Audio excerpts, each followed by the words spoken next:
everybody. So today what I wanted to do was show you how to draw from still life.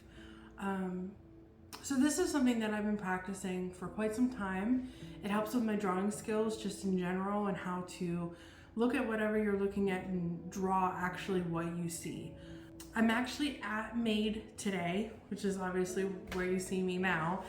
And one of the things that I'm doing here is each week I am presenting a theme or a topic each week, but for the full month. So for the full month of August, I'm going to be setting up still life in here, which is right behind me here. And each week is a theme. Last week was I had some flowers and like citrus, lemons, oranges set up. This week I have some plants and some frogs and owls. And then next week I think I have like teapots, and then the week after that is like coffee-ish stuff. What you'll need is you can use regular copy paper, you can use your sketchbook, whatever you want, and just a pencil. I'm using the Faber-Castell Polychromos pencil in black, but you can use any pencil that you want. It doesn't have to be fancy. You can use a lead, the pencils that click, a lead pencil. That doesn't sound right, but you know what I'm talking about. And then an eraser if you need one, and a pencil sharpener if you need one as well. So what I'll do is I'm gonna put a picture of the still life on the screen so you can follow along with me. And I'm gonna change the angle here a bit and we'll get into it. Okay, so I have it all set up here. I actually moved the still life over closer to me because I had to change where I was sitting, but it should be up on the screen for you here. I figured I would just do a straight on picture. Also for this audio, I apologize if there is noise in the background. I have the big air conditioning unit on. I don't want to turn it off because it'll get really warm in here really quick, so hopefully it's not too bad. I'll try to fix it in editing later, but if I can't, I'm really sorry. So one of the first things just about general sketching is that it's just that. It's sketching. So what I encourage you to do is really just try to be loose and loosen up in your drawing whenever you're first starting, because if you spend so much of your time trying to make it perfect, all you're going to be doing is just erasing your marks over and over again, and the next thing you know, you're frustrated. The first thing you want to do is map out your shapes, okay? So what I like to do is on your paper, I want to mark off where I want to work. For me, I am just going to put a general rectangle here of how I'm going to work.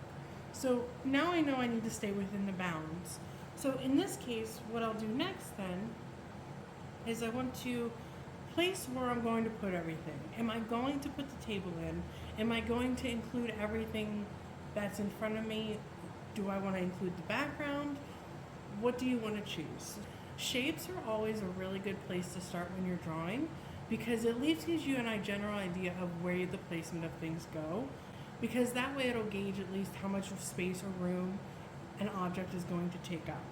So for example, what I'll do is I'm going to use here a line just to show where the table's going to sit. I start with the foreground, what's closest to me first. So what I will do is, okay, so here's where the owls are going to be, the two owls. This is where my frog is going to be.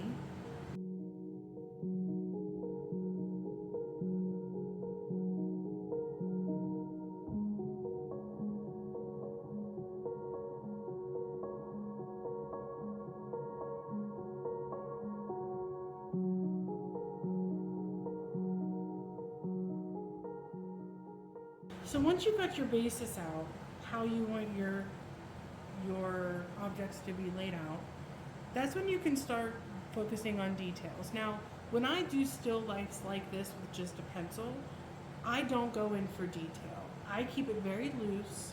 I try to keep it as simple as possible, because to me it's just a study to figure out the placement of objects and learning from that. So what I'm going to do is I'm going to do some very, very, very basic drawing just to show you how to do some shading, um, how things work as far as perspective goes.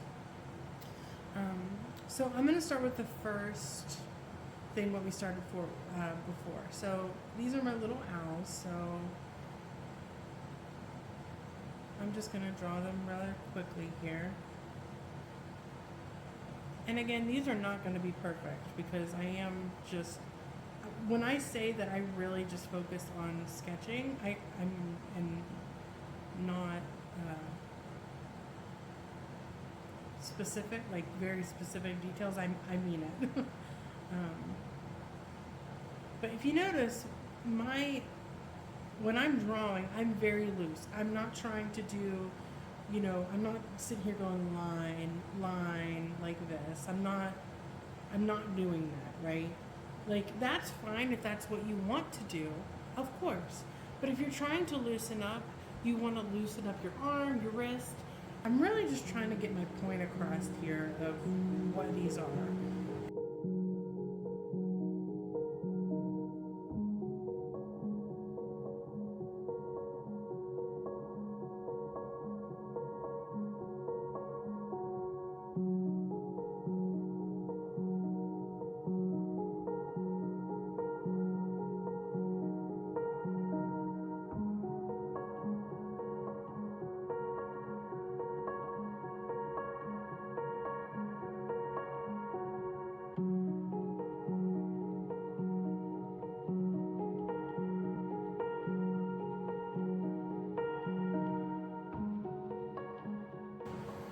Okay.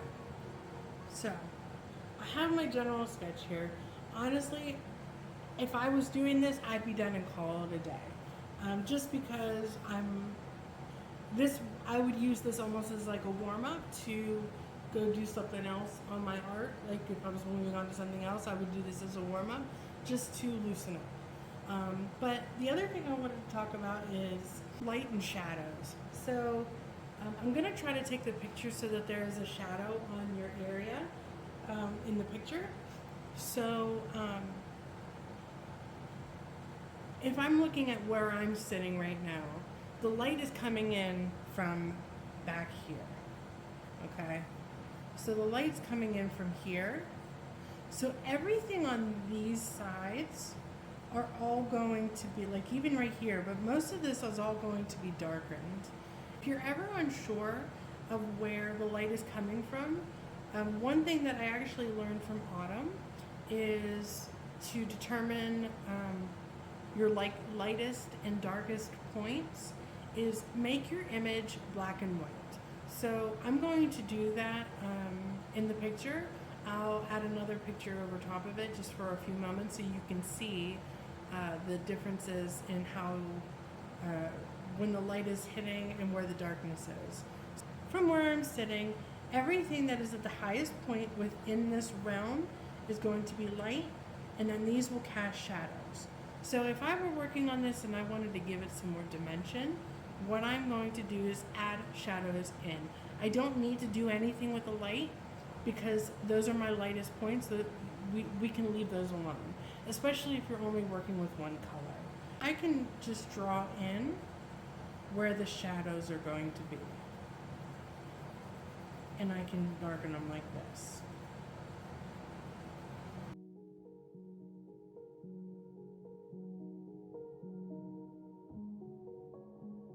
Making your shadows, you can let them just fall naturally. So if you're fading it out, of course your darkest point is going to be where it's going to be closest to the object, and your lightest point is going to be further away. So you can take, like, say, to the side of your pencil and darken that up just very lightly, and then you can let it fade out.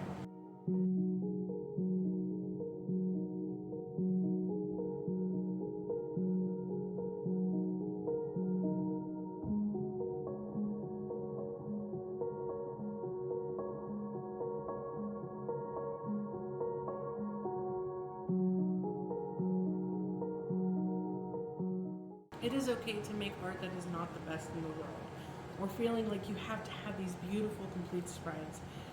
It's just not realistic. So doing things like still life, focusing on your where the light is coming from, your shadows, loosening up and not trying to make harsh lines. You don't want to get so caught up in trying to make everything perfect is basically what I'm getting at. So I hope this was informative.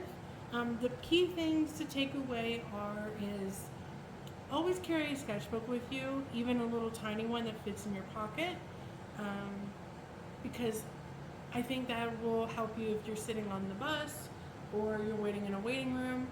You could look at an object while you're sitting there and practice what you're looking at, and it'll increase your observation skills. It'll increase your perspective on things. Secondly is don't take yourself too seriously. When you are doing still life sketches like this, remember that it does not have to be perfect at all. Your shapes and your lines do not have to be perfectly straight. They don't have to be, they don't have to represent exactly what it is that you're doing. That is totally fine. And focus on your shadows. If you do a sketch like this and you're like, I don't like the way this looks right now, that's okay. But sometimes adding shadows and focusing on light and shadows and your values, that will make your piece look actually better than what it is, because you're forced to look and say, oh, it's not just one all gray scale. You can see here the light is coming down. These are all shadows. So those are just some tips. You don't have to have anything fancy to try and practice sketching. Thanks for watching, guys. This was a lot of fun.